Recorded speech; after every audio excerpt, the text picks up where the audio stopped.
آگے بڑھتے ہیں، مشاعرے کی شروعات باقاعدہ کریں گے، لیکن اس سے پہلے ایک بچی کو میں بلانا چاہتا ہوں. پچھلی بار بھی میں نے بلایا تھا، پہلے میں اسے بچے کو بلاؤں گا. میری مراد امل واسطی. پلیز امل تشریف لائیں. یہ امل واسطی ہے.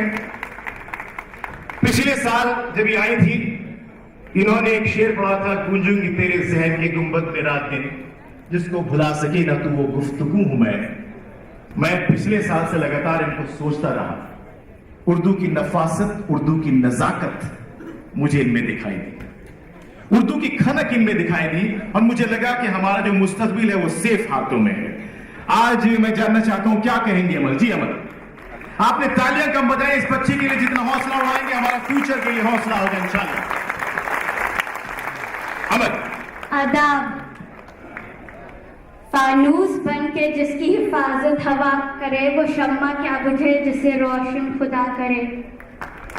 بہت بڑھیا. یہ شعر جشن اردو میرے ابا سید فرحان صاحب کی کاوشوں کا نتیجہ ہے. سید فرحان صاحب نے اردو کی فروغ کے لیے 2009 سے مشاعرے کروا کر اردو کو آگے بڑھانے کا بیڑا جو اٹھایا تھا، وہ آج ایک تناور درخت کی شکل میں آج ہم سب کے سامنے ہے.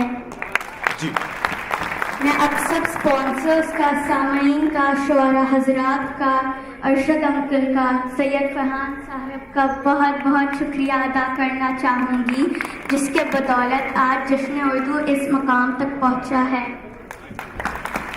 بہت بڑھیا.